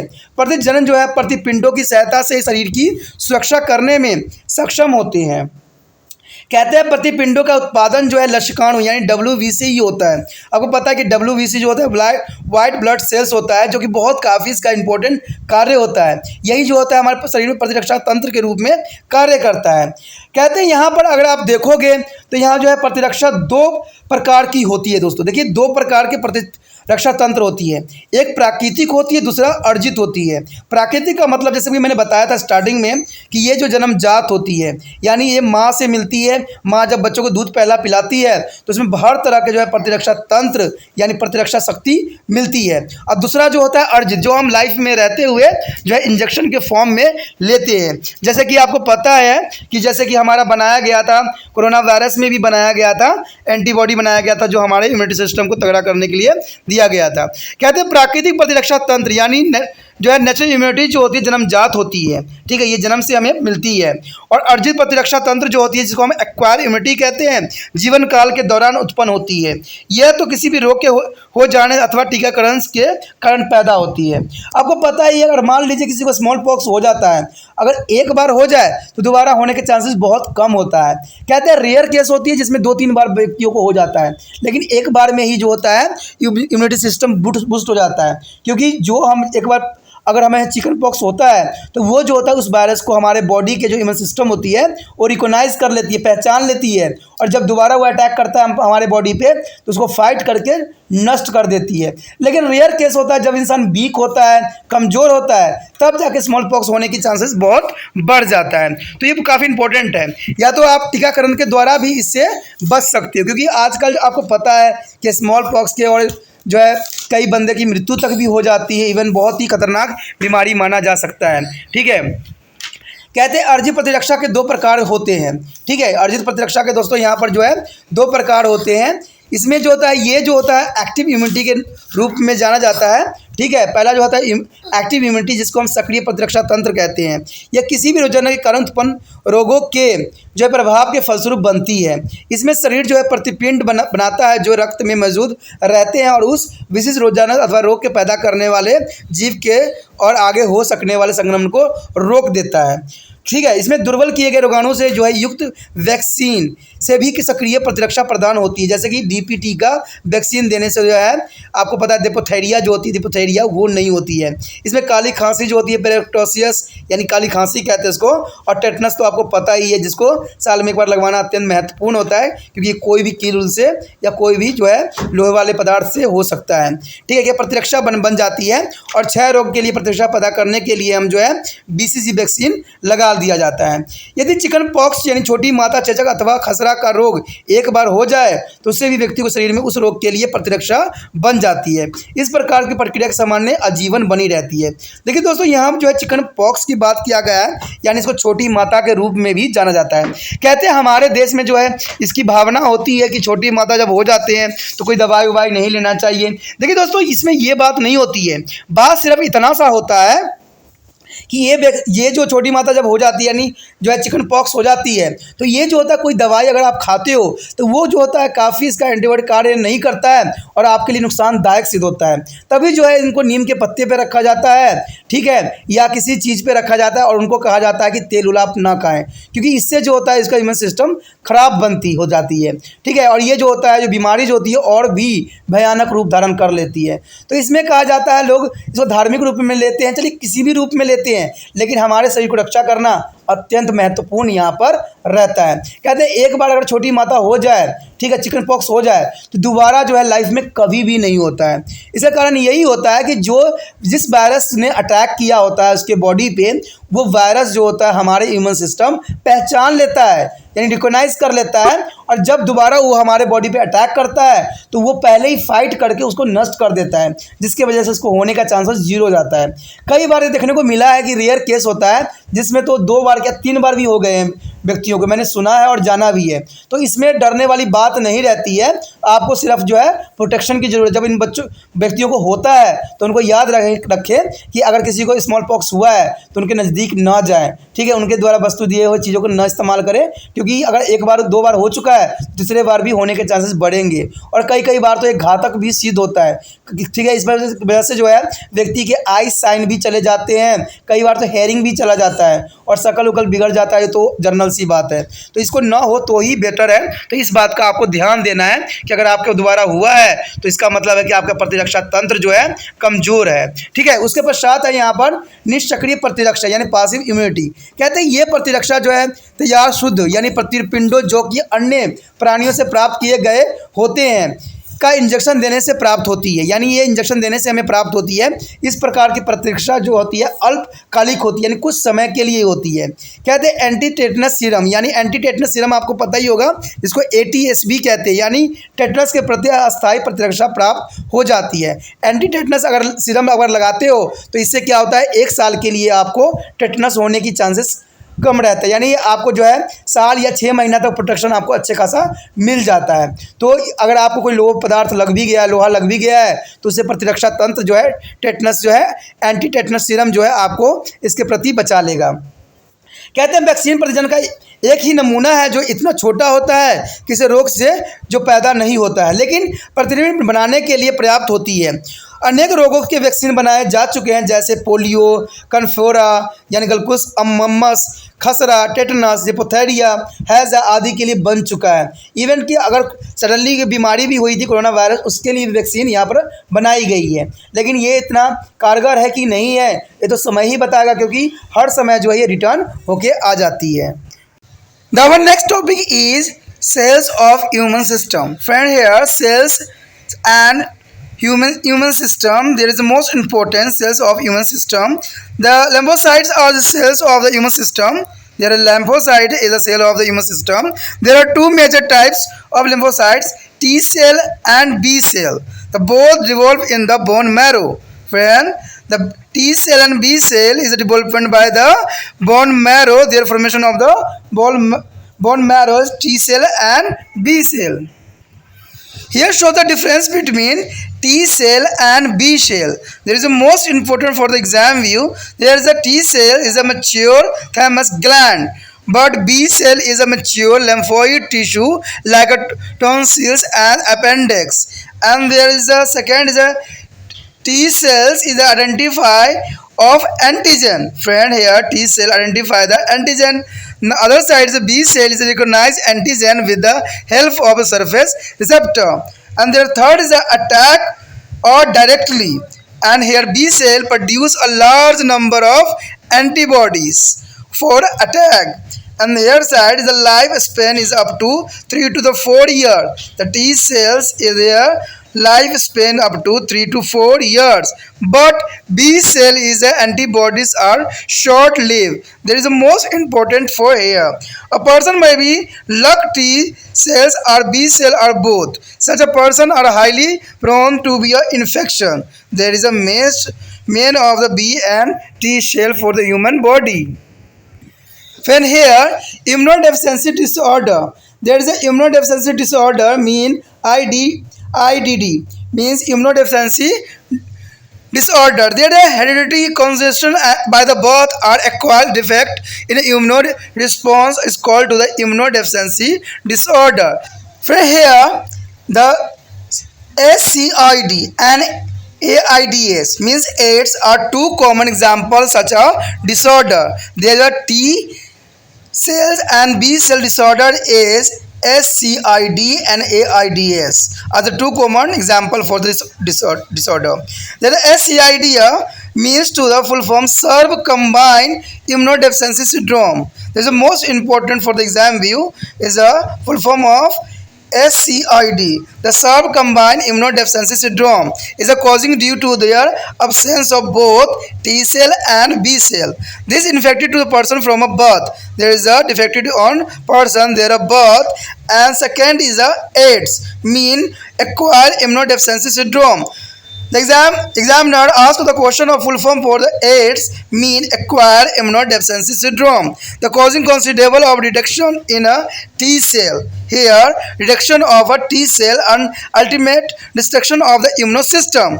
It is a causing by the HIV. There is a HIV full form is human immunovirus. There is a HIV's full form is human immunovirus. You should now know there is the AIDS may be causing by there is a AIDS causing by a sexual contact with a person infected with the HIV, and second is the blood transfusion from a HIV infected person, and third is a sharing of the contaminated needles with the HIV suffering or drugs addictions, and fourth is from infected mother to the fetus through the placenta. There is the most important spirit of AIDS. There is AIDS is the very dangerous disease. The one time is there a long time on the life. There is a spread by the sexual contact with a person infected with the HIV and blood transfusion for the HIV infected person. And other is the contaminated needles and drugs addiction. Also for the reason of spread of causing a HIV AIDS. There are other is a mother to the fetus through the placenta. So is the most important for the exam view. दोस्तों यहाँ पर जो है अत्यंत महत्वपूर्ण topic आ गया है प्रतिरक्षा तंत्र की कोशिका। देखिए हमारे शरीर में जो प्रतिरक्षा तंत्र होती है यानी इम्यूनिटी होती है, आपको पता है कि एक्टिव और पासिव टाइप्स की होती है, जो कि बहुत काफ़ी महत्वपूर्ण यहाँ पर रखती है। ठीक है, ये बहुत काफ़ी इंपॉर्टेंट भी रहता है। कहते हैं यह प्रतिरक्षा तंत्र जो होता है लसकाणु प्रतिरक्षा तंत्र की कोशिका होती है। लसकाणु का जो है प्रमुख रूप से दो प्रकार के होते हैं, टी कोशिका और बी कोशिकाएं। देखिए दोस्तों यहाँ पर जो टी कोशिका और बी कोशिका है हमारे शरीर में बहुत ही इंपॉर्टेंट इसका रोल होता है। ये दोनों ही प्रकार की कोशिकाएं जो है अस्थि मज्जा यानी जो है हमारा बोन मैरो में उत्पन्न होते हैं। तो ये याद रखना कि टी और बी सेल जो होते हैं दोस्तों ये दोनों जो है आपके बोन मैरो में ये उत्पन्न होती हैं और बहुत काफ़ी इंपॉर्टेंट यहाँ अपना स्थान रखते हैं। अब यहाँ पर जो है आपके समक्ष आता है कि बी कोशिका और टी कोशिका में क्या अंतर है। ये बहुत इंपॉर्टेंट क्वेश्चन है एग्जाम व्यू से। एग्जाम में कई बार ये क्वेश्चन आया है और बच्चों ने जो है इसमें अच्छे मार्क्स भी प्राप्त किए हैं। ठीक है, तो आप भी बहुत आसान है, इसको याद कर लेना कि टी कोशिका जो होती है थाइमस ग्रंथि में प्रवृत्त होती है यानी थायराइड ग्रंथि में जो है ये उत्पन्न होती है, और बी कोशिकाएं जो दोस्तों होती है वो लसकाव अंगों में जैसे ट्रालो पेरिफेशिका में प्रवृत्त और एम्पोडेनिक्स में होते हैं। तो ये थोड़ा सा हिंदी के वर्ड टफ है, तो आप इंग्लिश में जो है बहुत ईजिली आप याद कर सकते हो। ये कोशिकाएं जो है प्रतिजाणों को पहचान कर उन्हें नष्ट कर देती है। यानी जो टी कोशिकाएं होती है हमारे शरीर में कोई भी प्रतिजन यानी कोई भी अनवांछित चीज़ प्रवेश करती है तो टी जो कोशिकाएं हैं उसको स्वयं ही नष्ट कर देती है, और बी कोशिका जो होती है एंटीजनों की पहचान अपनी सतह पर गायी अंगों के द्वारा कर लेती है। यानी बी कोशिका भी जो होती है अपने एंटीजनों की पहचान करती है। कहते हैं अपने का पहचान होना बहुत ज़रूरी होता है। अगर अपनों की पहचान आप नहीं कर पाओगे तो जीवन में जो है हमेशा धोखा ही खाते रहोगे। ऐसा ही तो होता है जब HIV के वायरस हमारे अंदर प्रवेश करता है, वो क्या करता है हमें धोखा देता है, हमारे एंटीबॉडी और एंटीजन को धोखा दे के जो है वो अपना वहाँ पर दबदबा बना लेता है। तभी जो है एड्स जैसे बीमारी से हमें जो है छुटकारा नहीं मिल पाती है। कहते हैं तीसरा पॉइंट यही कहता है कि ये सीधे आक्रमण करती है। टी कोशिका जो है डायरेक्ट आमने सामने अटैक करती है। बी कोशिका जो होती है आक्रमण के लिए बड़ी संख्या में प्रतिपिंडों उत्पन्न करती है। ये भी जो होता है जो है दुश्मन से लड़ने के लिए जो है प्रतिपिंड उत्पन्न करती है, यानी एंटीबॉडी जो है ये उत्पन्न करती है, जिससे जो दुश्मन बॉडी में प्रवेश किए हैं उसको नष्ट किया जा सके। ठीक है, यहाँ पर जो है टी कोशिका जो होती है इसके जीवन काल जो होती है कम से कम 3 से 4 वर्ष तक जिंदा रहती है हमारे शरीर में, लेकिन जो प्रतिपिंड थोड़ी ही समय तक रहती है उसके बाद ये स्वयं ही नष्ट हो जाती है। तो देखिए यहाँ पर जो है एंटीबॉडी थोड़ी ही समय तक रहती है और फिर जो है ये नष्ट हो जाती है। तो ये भी काफ़ी इंपॉर्टेंट बात यहाँ पर रहता है। कहते हैं किसी भी व्यक्ति में टी कोशिका या बी कोशिका अथवा दोनों ही कोशिकाएं मौजूद नहीं होती है। देखिए किसी व्यक्ति में टी कोशिका या बी कोशिका अथवा दोनों ही कोशिकाएं मौजूद नहीं होती है, यानी ये होती भी है और नहीं भी होती है। तो ये याद रखना, होता तो है, हो भी सकता है और नहीं भी हो सकता है। तो ये बहुत काफ़ी इंपॉर्टेंट है। ऐसे व्यक्ति में संक्रमण होने की संभावना अधिक हो जाती है। जब आपके पास टी कोशिका और बी कोशिका नहीं होगा तो याद रखना कि संक्रमण की क्षमता जो होती है काफ़ी बढ़ जाती है। तो ऐसे व्यक्ति को संक्रमण से बचाना अत्यंत महत्वपूर्ण होता है और बहुत ही कठिन भी होता है। कहते हैं प्रतिरक्षा जो है न्यूनतम से संबंधित विकार। देखिए प्रतिरक्षा तंत्र से जो बीमारी होती है वो कौन सी होती है? कहते हैं प्रतिरक्षा जो है अनुक्रिया में होने वाले दोष, चाहे वो वंशागत हो चाहे जन्मजात हो, फिर भी अर्जित हो या प्रतिरक्षा न्यूनतम विकार कहलाता है। देखिए जो प्रतिरक्षा न्यूनतम होती है वो सिर्फ से कारण ये बनती है, या तो वो जन्मजात हो सकता है, बचपन से आपको न मिला हो, या हो सकता है कि आपके वंशज में यानी किसी को इस चीज़ की कमी रहा हो, वही गुण जो है आपके अंदर ट्रांसफ़र हो गया हो। तो ये दो ही प्रकार से मिल सकते हैं, या तो आप कोई दोष से ग्रसित हो, चाहे वो वंशागत हो या जन्मजात हो। कहते हैं इस प्रकार के विकार के दो सामान्य उदाहरण हमारे समक्ष है। पता ही आपको कि SCID होता है और दूसरा जो है एड्स होता है। ठीक है, एड्स तो आपको पता ही है कि ये जो है लाइलाज बीमारी जो कि यहीं से भी ट्रांसफ़र होके हमारे बॉडी में प्रवेश कर जाता है। ठीक है, या इसके कई कारण है जो हम आगे पढ़ेंगे भी, लेकिन SCID जो है आनुवंशिकता से संबंधित रोग है, यानी इसको हम कहते हैं SCID का जो फुल फॉर्म होता है, जो कि एग्ज़ाम व्यू से भी बहुत इंपॉर्टेंट रखता है किसी भी क्लास के बच्चों के लिए। तो इसका अर्थ होता है सर्व कंबाइंड इम्यूनोडेफिशिएंसी। ठीक है, इम्यूनोडेफिशिएंसी यानी सर्व कंबाइंड इम्यूनोडेफिशिएंसी जो यहाँ पर जो है आपको बनाता है, जिसमें टी कोशिका तथा बी कोशिका दोनों ही के न होने से पैदा होता है और ये विकार जन्मजात होती है। यानी ये जो होती है SCID जो दोस्तों होती है ये जन्मजात होती है, यानी टी कोशिका बी कोशिका दोनों ही नहीं होती है। तो आप समझ सकते हो कि व्यक्ति को कितने तरह के संक्रमण का खतरा बना रहता है। कुछ भी होता है तो संक्रमित व्यक्ति जो है बहुत सडनली हो जाता है। उसके पश्चात एड्स है। एड्स तो आपको पता ही है, इसके बारे में आपने पढ़ा ही है कि एड्स को जो है उपसर्जित प्रतिरक्षा न्यूनतम संरक्षण कहते हैं, यानी उपसर्जित प्रतिरक्षा तंत्र न्यूनतम संरक्षण कहलाता है हिंदी में, और वही इंग्लिश में आप जानोगे तो इसको कहते हैं एक्वायर्ड इम्यूनोडेफिशिएंसी सिंड्रोम। ठीक है, और इसमें जो है वायरस कौन होता है? HIV, इसको ह्यूमन इम्यूनोडेफिशिएंसी वायरस के नाम से जाना जाता है, यानी ह्यूमन इम्यूनोडेफिशिएंसी वायरस अर्थात मानव प्रतिरक्षा न्यूनतम विषाणु। तो आप हिंदी में भी याद कर सकते हो, इसको कहते हैं मानव प्रतिरक्षा न्यूनतम विषाणु के द्वारा टी कोशिका की संख्या में भारी कमी आ जाती है, अतः प्रतिरक्षा तंत्र जो होती है यहाँ पर नष्ट हो जाती है। देखिए दोस्तों यहाँ पर काफ़ी इंपॉर्टेंट है, HIV एड्स जो होती है कई कारणों से फैलती है। क्या आपको ये बात पता है कि एड्स क्या कारण हो सकते हैं? देखिए किसी HIV संक्रमित व्यक्ति के साथ यौन संपर्क से यानी शारीरिक संबंध बनाओगे तो इससे जो है एड्स होने की चांसेस बढ़ जाता है, लेकिन ये तब बढ़ता है जब दूसरा व्यक्ति जो हो HIV एड्स कंटामिनेट हो, यानी उसको एड्स पहले से हो रखा हो। तो इस कंडीशन में जो है यौन संपर्क होती है तो इससे जो होगा इससे HIV संक्रमण बढ़ जाता है। दूसरा जो है HIV ग्रस्त व्यक्ति के लिए जो है रक्तदान। देखिए दोस्तों अगर कोई HIV व्यक्ति है और उसने रक्तदान किया है, अगर वही रक्त जो है दूसरे में ट्रांसफ़र किया जाता है गलती से, तो उसको भी एड्स होने की चांसेस बन सकता है। ठीक है, तो ये भी जो है आपको पता है कि HIV ग्रस्त व्यक्तियों के लिए जो रक्तदान नहीं करने की बात कही जाती है। उसके पश्चात हमारे समक्ष है HIV पीड़ित अथवा नशा करने वाले, जैसे मादक द्रव्य व्यवसीन के साथ संदूषित जो है सुई का एक दूसरे के द्वारा इस्तेमाल किया गया।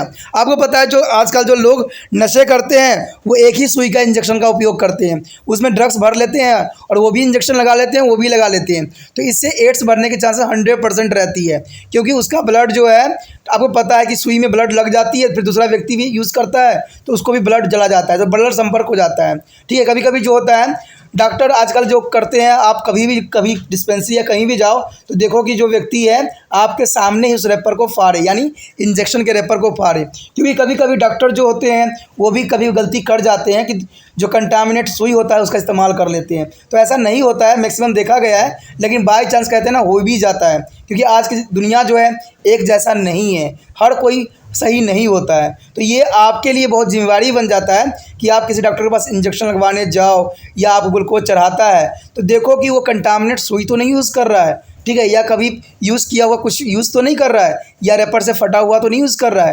तो ये सब आपको जागना ज़रूरी है, नहीं तो आप इस बीमारी के शिकार हो जाओगे। जब एक बार आप इस बीमारी का शिकार हो जाओगे तो आपको ये बीमारी जो है लाइफ टाइम आपका जीवन जो है नष्ट कर देगा। तो ये काफ़ी इंपॉर्टेंट यहाँ पर बात रहता है, तो इसलिए आपको जो है जागरूक होना अत्यंत यहाँ पर महत्वपूर्ण रखता है। चौथी बात जो है फैलने का जो है संक्रमित माँ से अपरा के द्वारा गर्भावस्था शिशु में पहुँचना। आपको पता है अगर माँ जो है HIV एड्स से पीड़ित है तो हो सकता है कि जो प्लेजेंटा है वो उसको अवशोषित कर ले और वो बच्चों को भी जाने की चांसेस बढ़ जाता है। The one next topic is disorder related to the blood and the heart.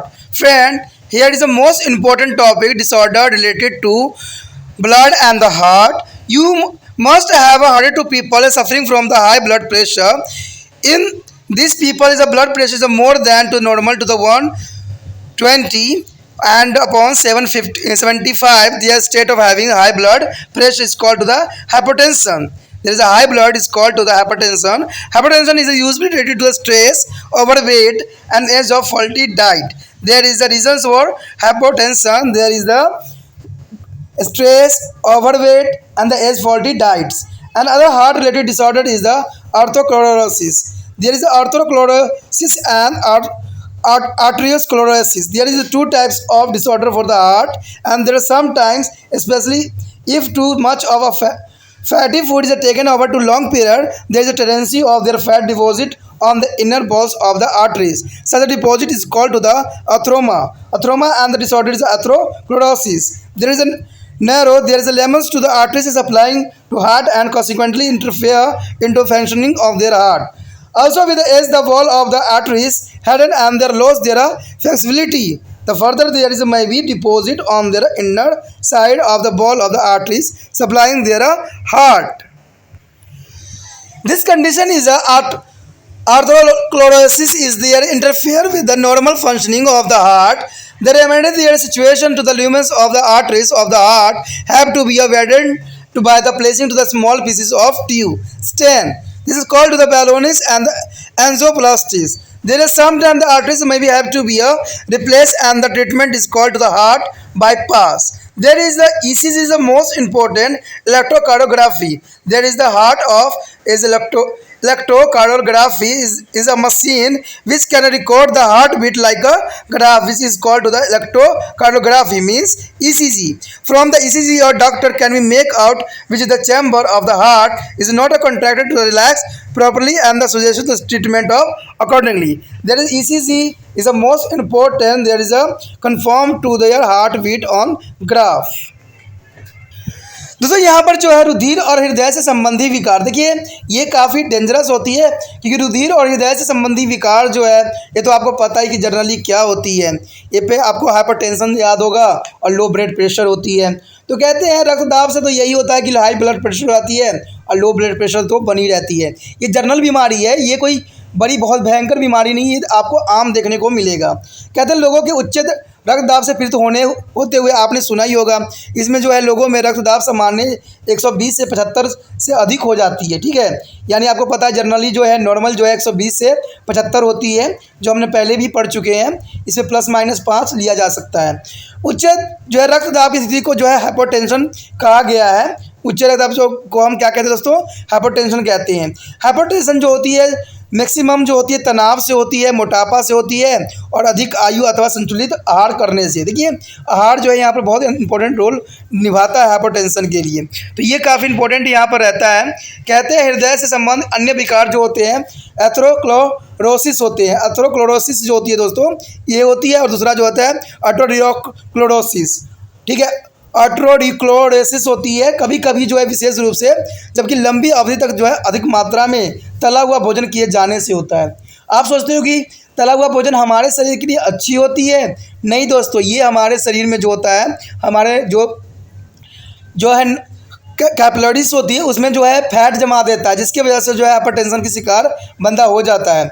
तो इसमें तला हुआ भोजन जो है बहुत महत्वपूर्ण योगदान देता है। जब धमनियों की भीतरी भित्ति में बासा जमने लग जाता है, आपने देखा कि जो हमारा धमनियाँ होती है जो बॉडी के विभिन्न विभिन्न भागों में ब्लड पहुंचाती है, उसमें जो होता है फैट जमा हो जाता है।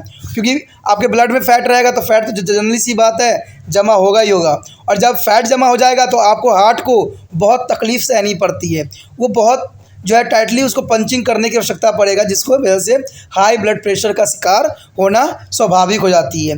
तो याद रखना कि तला हुआ चीज़ कम से कम खाओ, तो आपके लिए बहुत ही शरीर जो है स्वस्थ रहने की एक साधन बन सकता है।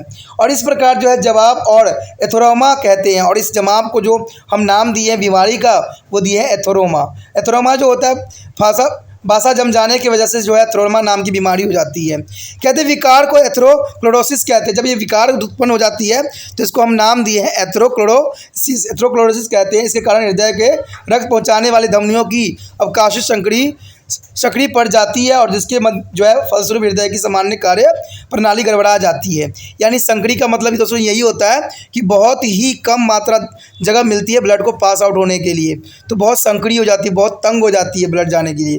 तो इसकी वजह से जो है हार्ट को बहुत अधिक मेहनत करना पड़ता है। अब जनरली ये भी बात समझ सकते हो कि मान लीजिए अगर कोई पाइप में अगर गंदगी भरा हुआ है तो आप देखोगे कि उसका पानी का जो फ्लो है वो रुक जाता है। सेम ब्लड में भी ऐसा ही होता है कि वहाँ से ब्लड तो हार्ट हमारे बॉडी तक भेजता है, लेकिन क्या होता है फैट जम जाने की वजह से आगे ट्रांसफ़र करने में बड़े ही तकलीफ होने लग जाती है।